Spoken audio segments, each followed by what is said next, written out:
can you tease the rest of your journey leading up to the finale? We know there are a lot of tears, including your own. Yeah.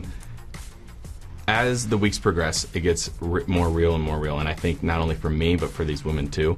So, like I said before, it's unlike anything else, and it's going to be a crazy one. You guys are in for a wild ride. When you were with Heather, what gave you the go-ahead to give her that first smooch?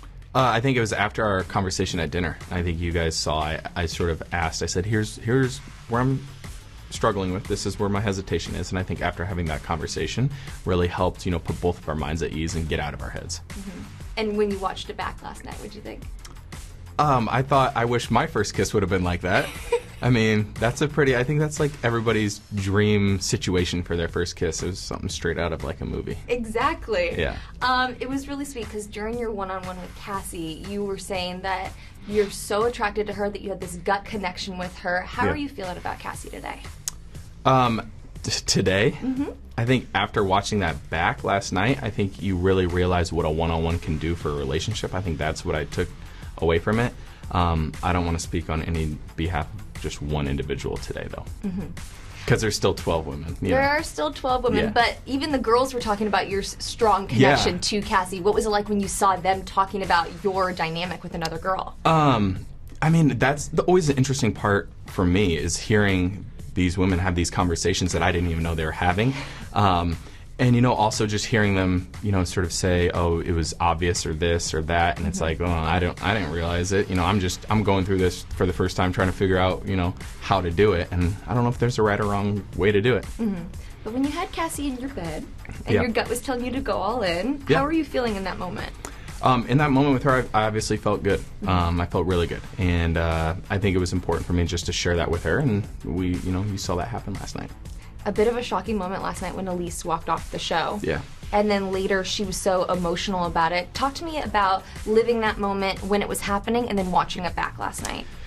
I think going through that in the moment, and you guys saw me wake up with my recording cam and talk to it, which I, by the way, love the fact that they do that because it provides me a safe space just to lay it all out there. I came to the realization that, yes, I am the Bachelor, and yes, I have this title, and I have the roses in my hand, but that doesn't make me invincible to getting my heart broken and these women leaving when they want to leave. And I respect her choice and for her to stand up and do what she felt was best for her. But it also sort of hit home for me. It's being told, hey, it's not exactly what I want, or, it's not quite there. So it's tough. It's always tough to watch that. A lot of fans are already tweeting that they want Elise as the Bachelorette. What are your thoughts on that?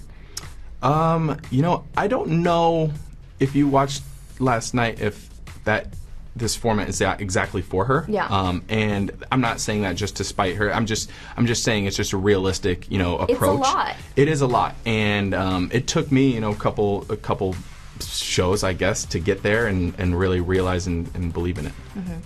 After watching your emotional talk with Kaylin last week, did it inspire you to reach out to your ex Allie at all and connect with her? No. I think the one thing that I will speak on is Kaylin, and how powerful and how strong and brave she is. And I'm very, very, what's the word I'm looking for? It still was so emotional for not only me to watch back, but I'm sure for her as well.